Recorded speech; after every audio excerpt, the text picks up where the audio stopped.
E aí, meu povo, continuando com a tradição, hoje eu vim trazer 26 coisas que eu aprendi com 26 anos. Esse é um vídeo que eu faço todo ano na época do meu aniversário, e como esse ano eu fiz 26, vamos fazer 26 coisas que eu fui anotando ao longo desse último ano, né? No caso do meu aniversário do ano passado pra cá. E como são 26, eu não vou nem demorar muito, já vou logo partir pro vídeo. Eu espero muito que vocês gostem dos aprendizados que eu vou trazer aqui. Então bora! Sempre é tempo de comemorar o seu aniversário, de fazer uma festa, de ir para algum lugar com seus amigos, com a sua família, fazer um almoço, uma feijoada, sei lá, o que você quiser. É o dia que você celebra a sua vida, que você tá aqui, que você tem pessoas que te amam, que você ama as pessoas, que você está vivo, que você vive a vida. Então não perca tempo, nem passe vontade na hora de aproveitar o seu dia, de aproveitar o seu aniversário, de celebrar a sua vida. Tem coisas que você vai descobrir sobre você que vão ser muito dolorosas, principalmente no começo, só que é necessário, né, para o nosso autoconhecimento, e nem tudo vai ser fácil. Olhar para quem a gente é na frente do espelho é doloroso, é cansativo, é frustrante muitas vezes, só que a gente não pode deixar de fazer isso porque a pessoa que você mais tem que conhecer nesse mundo é você mesmo, então não dá pra se esconder no medo, você precisa encarar de frente quem você é. Eu estava falando sobre o amor com a minha psicóloga e ela me mostrou uma música da Maria Bethânia que se chama Amor, Amor. E ela falou especificamente de uma parte da música que falava assim: quando o amor tem mais perigo é quando ele é sincero. E aí eu vou ler só uma parte para vocês entenderem mais ou menos o que isso significa. Quando o mar tem mais segredo, não é quando ele se agita, nem quando é tempestade, nem quando é ventania. Quando o mar tem mais segredo é quando ele é calmaria. Quando o amor tem mais perigo, não é quando ele se arrisca, nem é quando ele se ausenta, nem quando eu me desespero. O amor tem mais perigo quando ele é sincero. Esses amores que a gente vive, que a gente não sabe, que a gente não tem certeza do que tá acontecendo, que deixa a gente apavorado às vezes, sabe? Eles nem são os mais perigosos. O tipo de amor mais perigoso é aquele que você tem certeza que é real. Aquele que conhece exatamente quem você é, que conhece as partes ruins, as partes boas, que é calmo ao mesmo tempo, e tranquilo e sereno.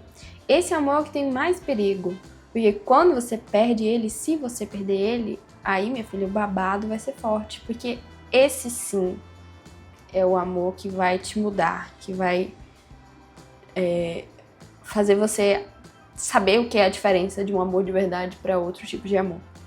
Só que é isso, ele parece valer muito a pena, apesar dos riscos, apesar do perigo. E é o tipo de amor com que a gente tem que realmente se jogar.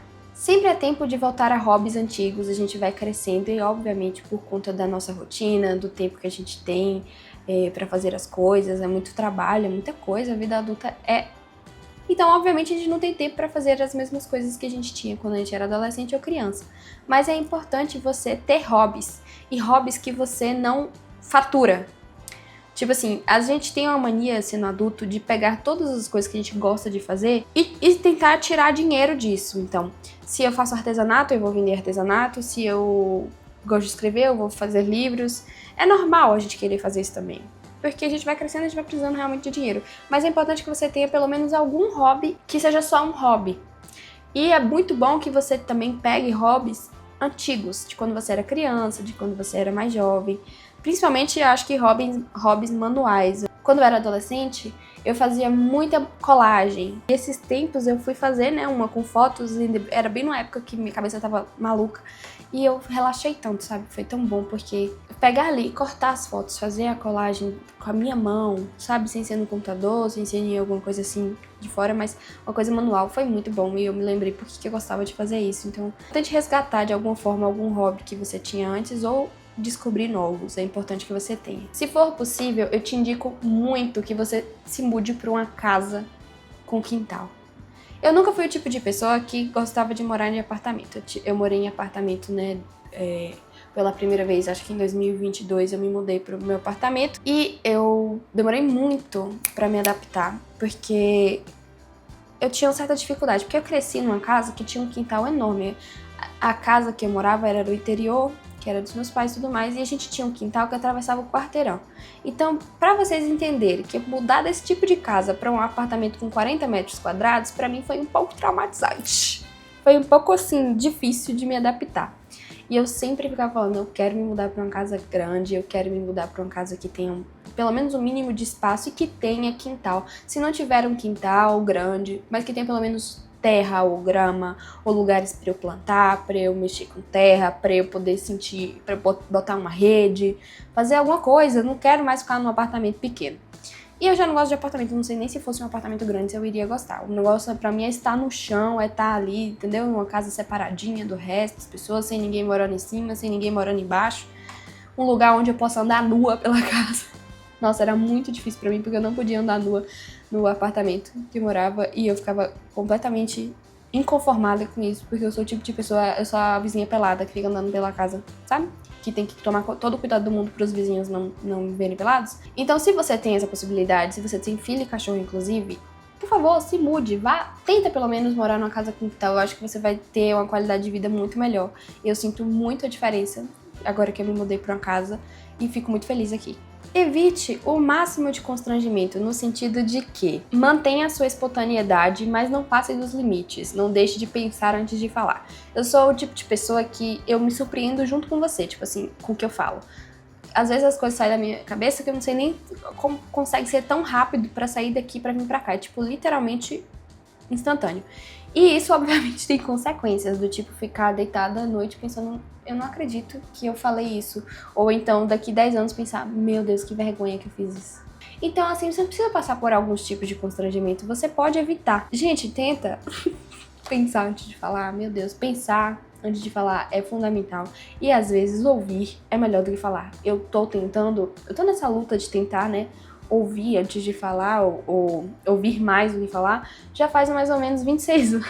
Não, já deve fazer 24, né? A partir do momento que eu comecei a falar de verdade, desde então eu nunca mais tive descanso nessa dificuldade de calar minha boca. Eu conversava tanto quando eu era criança, que a minha mãe às vezes cansava e falava, filha, vai conversar ali. Aí eu ia pra frente do espelho pra ficar conversando. Eu fingia que eu era outra pessoa no espelho e ficava conversando lá na frente do espelho. E eu converso tanto que eu criei um canal no YouTube, né? Então, assim, é tão recompensador, né? E tão engraçado olhar pro passado e ver que a maioria das coisas que você ficava arrancando os próprios cabelos só precisava de tempo. Ao mesmo tempo que é recompensador, porque você conseguiu passar por aquilo, também dá agonia porque você fica pensando, eu não precisava ter me preocupado tanto assim. E às vezes eu fico pensando assim, eu devia estar maluca, eu devia estar fora de mim, por ou ter criado tantos problemas no meu passado, ou por ter ficado tão obcecada em resolvê-los quando o tempo ia deixar mais fácil. Então, às vezes só precisa relaxar. A maioria dos vídeos que eu vejo de idosos dando conselhos, que às vezes aparece um tipo de vídeo, tipo assim, de uma pessoa parando um idoso na rua e falando, qual conselho você daria pra uma pessoa jovem, que tá no começo da vida, né? E aí, a maioria deles falam, ligue o foda-se, apenas relaxe, entendeu? Tipo assim, não se preocupe tanto com coisas bobas, com coisas pequenas, apenas aproveite, seja quem você é, faça o que você quer fazer, aceite quem você é logo, né? Eu acho que eu não quero esperar eu ter 80 anos, 90 anos, pra eu fazer isso, pra eu ter esse estilo de vida. Eu quero fazer isso agora, porque eu não quero perder anos e anos da minha vida me preocupando tanto com coisas banais. Só que é muito difícil, é tão difícil fazer isso. Falando ainda sobre o canal no YouTube que eu gosto de conversar, ele também é muito bom pra quem não sabe conversar, pra quem não consegue se comunicar bem, pra quem não consegue organizar muitos pensamentos, pra quem tem vergonha. Eu sei que parece contraditório quando você fala assim, cria um canal no YouTube porque você tem vergonha e fale pra pessoas que você não sabe quem são poder ouvir. Parece estranho, só que é muito fácil pra mim, por exemplo, olhar pra essa câmera aqui e ignorar que outras pessoas vão assistir. Às vezes eu simplesmente gravo e sei que não fico pensando alguém vai assistir. Inclusive, às vezes nem assistem, né? Às vezes meus vídeos têm pouquíssimas visualizações, mas eu não me importo porque eu me diverti gravando, porque eu me diverti falando. E que isso me ajudou muito na questão comunicativa e organizar as minhas ideias e a como falar, né? A questão realmente isso, comunicação. Me ajudou muito em comunicação. Eu tenho muita facilidade, por exemplo, de dar palestras ou de falar de coisas específicas, por exemplo, da minha área de cinema. Eu sou formada em cinema, e às vezes eu até faço vídeos aqui pro canal, tipo numa espécie de mini aula, sei lá como falar, falando sobre coisas do cinema e tudo mais, sobre a minha vida, sobre a minha experiência, coisas que eu aprendi. E eu tenho facilidade de gravar esse tipo de vídeo e de dar palestras quando sou chamada, raramente, para falar alguma coisa sobre cinema, porque, primeiro, eu não sinto mais tanta vergonha nem tanto nervosismo, porque eu sei que por mais que eu precise falar de última hora, por mais que eu precise, como é que fala? Improvisar, por mais que eu precise improvisar, eu vou conseguir organizar, por conta do meu costume aqui no canal do YouTube, eu vou conseguir organizar meu pensamento um pouco mais rápido do que pessoas que não têm esse costume de ficar falando e tudo mais. E o bônus maior de todos, na minha opinião, como uma boa nostálgica e uma pessoa obcecada por lembranças, é você ter a sua vida registrada, é você ter o crescimento do seu filho, no meu caso, guardado, é você ver como você mudou, até como seu cabelo cresceu. São coisas tão básicas às vezes, mas que é tão gostoso de ver. Às vezes eu pego um vídeo do meu canal, sei lá, deve ter o quê? Deve ter uns 3, 4 anos que eu tenho um canal, eu suponho, e eu vou olhar um vídeo antigo e eu fico, gente, olha só como eu mudei, né? Olha como era a minha vida, a minha rotina naquela época, olha como eu falava. É muito interessante. Por isso que meu canal aqui no YouTube, gente, ele não tem nenhum nicho muito específico. Eu falo de qualquer coisa. Eu falo de coisas da minha vida, eu falo de cinema, eu falo minhas opiniões sobre filmes, eu falo sobre livros. Eu falo de viagem, falo de casa, falo de tudo, de tudo. Qualquer coisa que me der vontade de fazer aqui, eu falo. Porque não é pra você que tá assistindo só. É pra mim, principalmente. É uma forma de me expressar, é uma forma de, sabe, guardar a minha vida num lugarzinho seguro e poder assistir depois. Ler é realmente uma ótima válvula de escape. Esse ano eu passei por maus bocados, vocês não estão ligados nos babados que eu passei esse ano. Foi bem difícil, principalmente ali até junho. E a leitura me salvou. Tipo assim, eu até ficava com um pouco de medo, porque eu ficava com medo de ficar muito imersa ali no mundo da leitura e acabar desassociando um pouco da realidade. Principalmente porque eu leio muita fantasia, então é um universo bem diferente do que eu vivo, né? Eu não sei, eu acredito que existe tudo, gente. Eu sou o tipo de pessoa que acredita em tudo. Se tu me falar que existe sereia, eu acredito. Se tu me falar que existe alien, eu acredito em qualquer coisa. Eu acho que a vida é muito doida para as coisas não existirem, só ter a gente aqui. Mas enfim, não é o universo que eu vivo, o universo da fantasia. Então eu conseguia desassociar muito da realidade, eu conseguia ir para outro lugar. E aí eu até conversei isso com a minha psicóloga, e minha psicóloga falou que naquele momento, da forma como eu estava vivendo, a minha realidade estava difícil demais, era bom que eu tivesse descanso, era bom que eu ficasse, que eu fosse para outros lugares, sabe? Contanto que eu soubesse como voltar, era importante que eu tivesse isso, e a leitura faz muito isso. Eu indico muito, inclusive, para quem quer dar uma fugidinha da realidade, ler romantasia ou fantasia, porque como é realmente um novo universo estruturado, você consegue viajar, entende? Um dos livros que mais me ajudou esse ano, eu vou ali pegar. Este livro, ele me ajudou demais, gente. Demais. Eu não posso falar deste ano, falar das coisas que eu aprendi sem citar esse livro. Muita gente não gosta da série Acotar, que é de romantasia, de fantasia. Mas eu acho incrível, sou fã de carteirinha, eu amo. Não sou o tipo de pessoa que fica julgando leituras que não sejam cult, sabe? Eu, inclusive, tô pensando até em fazer uma tatuagem aqui, ó, de uma frase que tem nesse livro que me ajudou muito. O que acontece? A personagem desse livro, por mais que tenha muitas coisas diferentes de mim, eu me identifiquei com muitas coisas dela. O processo que ela estava passando nesse momento de emocional era um processo na qual eu estava me identificando muito. E ver ela enfrentando tudo isso, e ver ela passando por isso, me inspirou num nível que vocês não estão entendendo, gente. Vocês não estão entendendo, eu tô lendo esse livro. Esse livro aqui, a personagem tem um processo depressivo forte no começo dele, e ele mostra, eu achei assim, de uma maneira muito honesta, o que é você tentar enfrentar a depressão, o que é você tentar enfrentar o que seria o pior momento da sua vida, porque não é linear. Você vê ela caindo de novo, você vê ela tentando e errando, você vê ela achando que conseguiu e descobrindo que na verdade talvez não tenha conseguido melhorar. Então esse livro aqui me ajudou demais, porque eu me identifiquei com o processo dela e me inspirei a ponto de tentar melhorar. E então isso aqui pra mim, gente, é uma maravilha, porque você tem o cinema eu amo, minha paixão, eu sou formada em cinema. Mas a leitura tem um negócio, uma coisa diferente, porque você consegue ver o que o personagem está pensando e sentindo através ou do narrador ou do que ele está falando, né?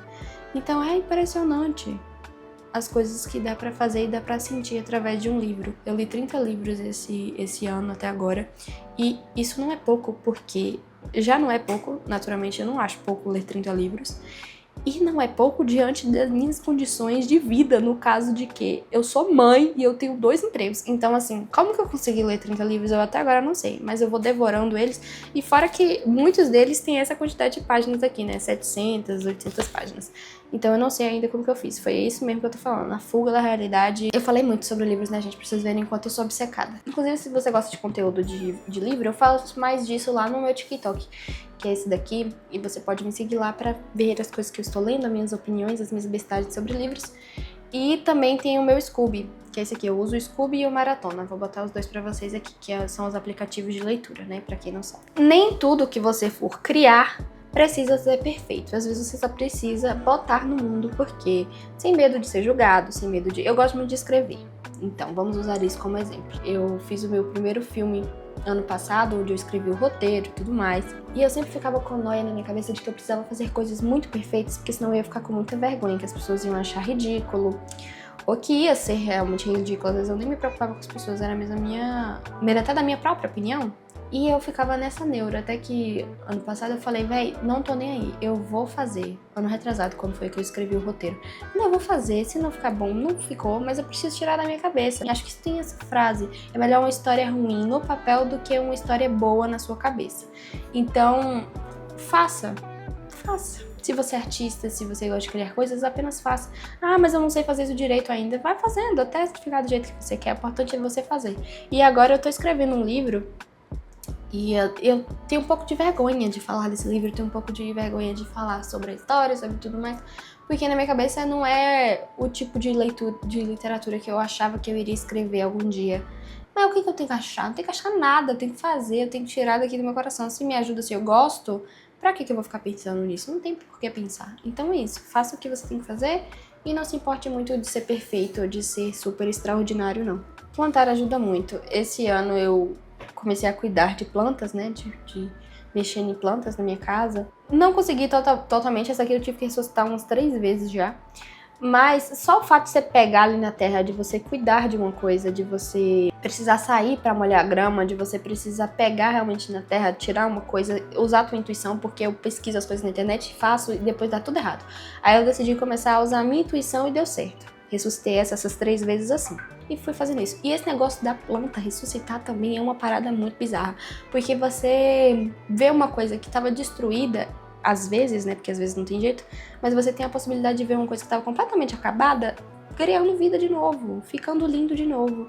E eu acho que isso é uma ótima metáfora pra vida, né? Que você consegue levantar, mesmo que você já esteja completamente capenga, você consegue crescer e ficar ainda mais bonito do que você era antes. Então, se você está com dificuldade de sair de casa, de pelo menos ir para o ar livre, ver pessoas, tenta pelo menos comprar uma planta e regar ela nos momentos que você precisa regar, cuidar dela, mexer na terra, fazer tudo, porque já dá uma ajudada bem legal pra quem só tá conseguindo ficar em casa, pra quem não tá conseguindo fazer muita coisa. Essa é uma das poucas obrigações que você precisa ter, responsabilidades que você precisa ter. Cuidar de uma planta e tentar fazer com que ela ressuscite toda vez que ela morrer. O que as pessoas dizem sobre você são percepções dela. Tudo que a gente vê no mundo é completamente adaptado pra forma como a gente vê.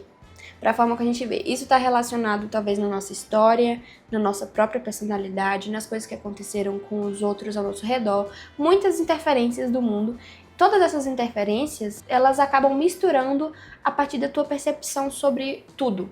Isso acontece com todo mundo, então tudo que as pessoas veem de você, às vezes falam mais sobre ela, são mais sobre ela do que sobre você de fato, sobre o que você realmente é. E você não precisa se apegar a essas percepções que elas têm de você, porque no fim das contas são isso, percepções, não são verdades. Às vezes até a verdade não parece muito verdade, porque você mesma tá vendo também através da sua própria percepção. Confuso, né? Fica de boa. Olha o tamanho desse universo, o tanto de coisa que existe aqui, o tanto de coisa que tu já viveu, o tanto de coisa que vai viver. Quanta gente viveu antes de você, quanta gente vai viver depois de você. Realmente a opinião dessa pessoa importa.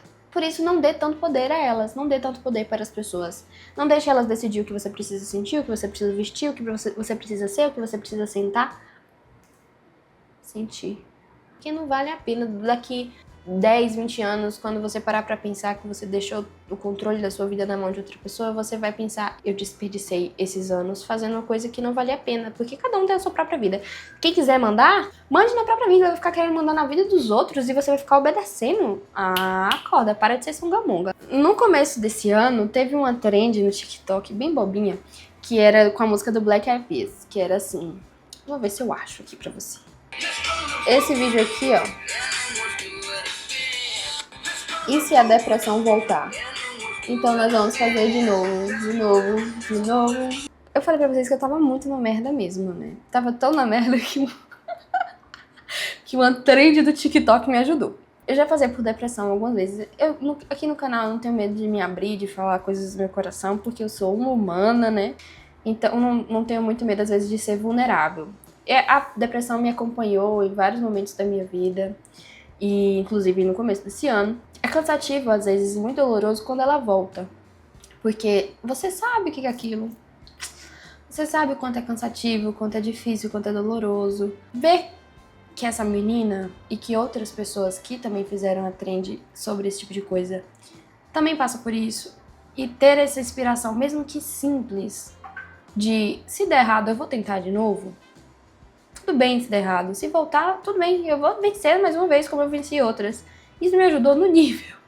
Então tente pensar nisso. Quando você estiver passando por um momento que já se repetiu, ou que você tá com medo de fazer uma coisa nova. Se der errado, você vai tentar de novo. É aquela coisa que a gente aprende desde novo. Ninguém nasceu aprendendo. As pessoas precisam errar para poder acertar. Tô doente. Mais uma vez. Tô cansado. Tenta mais uma vez. Por você, por tudo. Tô com medo de começar uma coisa nova. Se der errado, você vai tentar até dar certo. Ou até onde for possível. Nossa, meus vídeos desse tipo sempre ficam meio motivacional. É porque eu sou assim, gente. Eu sou emocionada, então me desculpem, tá? Eu fico tentando romantizar tudo. Porque se eu não romantizar tudo, o que eu vou estar fazendo aqui no mundo? Nada. Talvez, ó, tô falando de emoção e tudo mais, agora eu vou baixar o clima. Preparados? Talvez uma das piores partes do luto não seja só a saudade. Eu sempre falei que o medo a gente tem não é da morte das pessoas que a gente ama, o medo que a gente tem é da saudade que as pessoas vão deixar. Eu tenho medo da morte também, mas enfim, vamos fingir que é só da saudade. Só que quando você perde alguém, você para pra pensar que às vezes a coisa mais dolorosa não é nem só a saudade. É a sensação de que você nunca mais vai criar novas lembranças com essa pessoa. Que as coisas que você tem dela, tem tudo lá atrás. Estão tudo inacessíveis. Você não vai ter mais como acessar. Por mais que você veja uma foto, por mais que você tente muito se lembrar como era a risada da pessoa, como era o cheiro, como era a mente dela, as coisas que ela falava. Por mais que você tente muito se lembrar, vão ser lembranças só.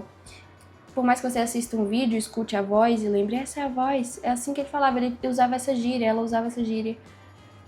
Não é a mesma coisa, porque você queria realmente, o que você queria não era ver essas coisas, não era ouvir essas coisas, não era lembrar. Você queria estar fazendo novas lembranças. E aí você vai vivendo a sua vida e o tempo vai passando, os anos vão passando, e sem essa pessoa por perto, ou sem esse animal, enfim. E você vai pensando, não vou ter mais. Eu vou crescer, eu vou envelhecer, eu vou viver coisas diferentes. Coisas às vezes até que eu tinha planejado viver com essa pessoa por perto. E ela não vai estar aqui, essa pessoa não vai estar aqui. É como se fosse mais um tipo de morte. Não é só a morte da pessoa em si, carne e osso dela aqui, da presença dela, mas é a morte de todas as coisas que você poderia ter vivido com essa pessoa, de todas as novas lembranças. Então, é muito ruim, é ruim demais. Os meus últimos cachorros da minha infância eu perdi nesse ano e no ano passado. Faz pouco tempo que eu perdi o último. E foi muito ruim também, já que a gente tá engatando aqui no assunto do luto, é muito ruim perder um cachorro. E eu lembro que uma das minhas maiores preocupações, assim, quando ele morreu, foi de tipo assim, eu não sei se eu fiz o suficiente pra esse cachorro ser feliz, eu não sei se eu passeei com ele o suficiente, se eu fiz carinho o suficiente, se eu disse pra ele que eu amava o suficiente, se eu beijei o focinho o suficiente. E aí eu conversei disso com a minha psicóloga, nossa, como eu estou citando ela aqui, né? A gata faz diferença na minha vida. E aí o que eu entendi do que ela me falou foi basicamente isso aqui, que às vezes ajuda a pensar que os pets, né, os animais, não têm arrependimentos. Eles focam no amor e na felicidade. E a incondicionalidade desses sentimentos pode nos trazer a sensação de que foram em paz. Então se você pensar que era incondicional, pode te trazer paz, porque eles viveram o que eles precisavam. Eles foram embora nos amando e com a certeza de que nós os amamos de volta. E outra coisa também que eu tava pensando muito sobre a morte é que nada vai embora desse mundo, porque esse é um mundo cíclico. Até o que morre depois cresce de novo na natureza. Uma parte do que perdemos ainda está aqui. Porque quando meu primeiro cachorro faleceu, eu estava na frente dele e eu vi o brilho do olho dele sumindo. E isso foi uma sensação indescritível, uma situação completamente única, que eu nunca achei que eu ia passar. Você ver uma vida indo embora na sua frente não é uma situação muito fácil. E é impactante, assim, é no mínimo impactante. Tudo que morre vira alguma coisa depois. Fica na terra de alguma forma, seja a nossa carcaça que fica aqui, seja através das nossas lembranças, de fotos, de tudo. E tudo que é natureza volta e vai e volta, se transforma em coisas diferentes, mas ainda está aqui. Isso me dá um acalento também, sabe? De certa forma. Me deixa mais calma sobre a vida e a morte, que é essa grande confusão na nossa cabeça, né? Correr é maravilhoso. Eu era o tipo de pessoa que falava, meu Deus, gente, na onde que eu gostava de andar de bicicleta, então eu pensava, na onde que eu vou sair da minha casa, botar um tênis pra ir correr. E aí eu comecei a fazer isso esse ano, porque eu não tava querendo ir pra academia, não tinha bicicleta, então eu precisava me movimentar. Nesta tinha me inspirado a ser uma mulher que se exercita.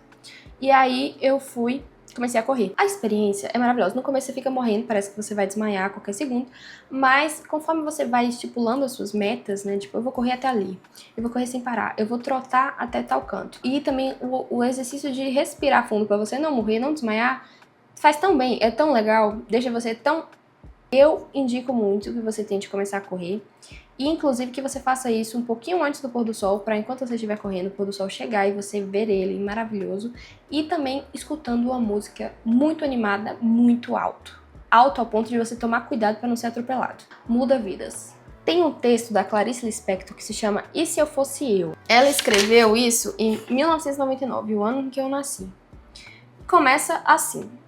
Quando não sei onde guardei um papel importante e a procura revela-se inútil, pergunto-me, se eu fosse eu e tivesse um papel importante para guardar, que lugar escolheria? Às vezes dá certo, mas muitas vezes fico tão pressionada pela frase se eu fosse eu, que a procura do papel se torna secundária e começo a pensar. Ela vai questionando esse negócio do se eu fosse eu, porque às vezes a gente não tá sendo a gente de verdade. Quem a gente seria se a gente realmente fosse a gente? Ela fala, inclusive, que se ela fosse ela, os amigos dela não reconheceriam ela na rua. Metade das coisas que eu faria se fosse eu, não posso contar. Acho, por exemplo, que por certo motivo eu terminaria presa na cadeia. E se fosse eu daria tudo que é meu e confiaria ao futuro o que é do futuro. A gente bota essa casca em cima do que a gente realmente é, porque assim é mais fácil e porque assim deixa a gente menos vulnerável. E é sobre aquilo lá que eu falei pra vocês, que tem coisas que você vai descobrir sobre você que vão ser dolorosas, mas e se você fosse você? Quem você seria? Se você realmente fosse você? Se eu fosse eu, parece representar o nosso maior perigo de viver. Parece a entrada nova do desconhecido. Tenho a intuição de que, passadas as primeiras chamadas loucuras da festa que seria, teríamos enfim a experiência do mundo. Eu amo esse texto. Saiba dizer não de uma forma tão boa que a pessoa vai achar que você está dizendo um sim. Existem dois tipos de pessoas no mundo. As pessoas que sabem se aproveitar de quem não sabe dizer não e as idiotas que não dizem não, que dizem sim pra tudo. E aí o que acontece? Não dá pra ser assim. Você não pode fazer tudo que as pessoas pedem pra você, que as pessoas querem de você. Você precisa estipular os seus limites, porque às vezes, inclusive, eu deixava de fazer coisa por mim porque eu tava fazendo pros outros. Ou às vezes eu fazia, mas eu não tô afim. Eu não tô afim. Só que o medo de desagradar o outro é tão grande que você não quer dizer um não. Porque você vai ser constrangedor dizer um não. A pessoa vai ficar chateada. Mas, meu amigo, não. É tão curtinha a frase. Só que o negócio não é que você tem que falar ele, você não pode só falar não às vezes, porque aí fica chato. Porque aí tem gente que não entende o não básico, tem gente que continua insistindo. Ah, mas se você fizer um esforcinho, você consegue fazer isso pra mim. Ah, mas e que tal você fazer tal coisa? Você fala, não posso. Então que dia você pode? Se você não quer fazer, eu não vou fazer dia nenhum. E aí tem a estratégia de linguagem e de comunicação com outras pessoas, que é você falar de uma forma que a pessoa acha até que você queria fazer. Nossa, eu queria tanto fazer isso, mas realmente não vai dar? Ah, mas tal coisa, tal dia. Eu queria muito, realmente. Se pudessem, até nesse dia, mas eu realmente não vou poder. Ah, mas é que eu tô tão cheia de coisa pra fazer. Eu também? Menino, você não tem noção, tô tão atarefado. Ou às vezes simplesmente jogar não vai dar não. Porque eu não tô querendo. Aí tem que falar não, gente. Ah, ninguém vai morrer porque você falou não. E quem morrer porque você falou não precisa amadurecer, principalmente se for um adulto. E uma coisa que eu aprendi também é que às vezes a tua missão não é fazer tudo que os outros querem ou deixar as outras pessoas confortáveis. É ser aquela pontinha que vai instigar ela a pensar, eu tô achando que eu preciso mudar, as coisas não são como eu quero, né? Você não sabe se todo mundo diz sim pra essa pessoa. Essas pessoas precisam ouvir um não pra poder evoluir. Essa pessoa precisa ouvir verdades, às vezes, pra poder evoluir. Você vai deixar de ajudar um ser humano a evoluir? Sei não, você se importa tanto com os outros, né? Tanto que você fala assim pra tudo. Então, qual o problema de você tentar se preocupar um pouquinho também com a evolução dessa pessoa dizendo não? E já emendando, não perca a sua paz por problema dos outros. Principalmente se for patrão. Não é teu problema. Não é tu que tem que resolver. É tu que tem que resolver? Não. Então por que você vai se preocupar? Não é como se fosse, sei lá, tua mãe, que você tem que ajudar no problema. Eu tô falando de gente de patrão, gente. Vamos levar em consideração aqui a realidade. Vivemos num mundo capitalista onde o patrão vai se aproveitar de você o quanto ele puder. Então é só isso que eu tenho pra te falar. Não vou nem entrar mais na pauta não, porque senão a gente começa a falar aqui de capitalismo e vai ficar longo o vídeo. Faça um diário. Escreva o que você sente, escreva sobre algum dia específico, coloque textos, músicas, coisas que você tem visto, que você tem gostado. E tem até recordações, ó. Mãozinha e o pezinho de Ravi. Isso aqui foi em fevereiro.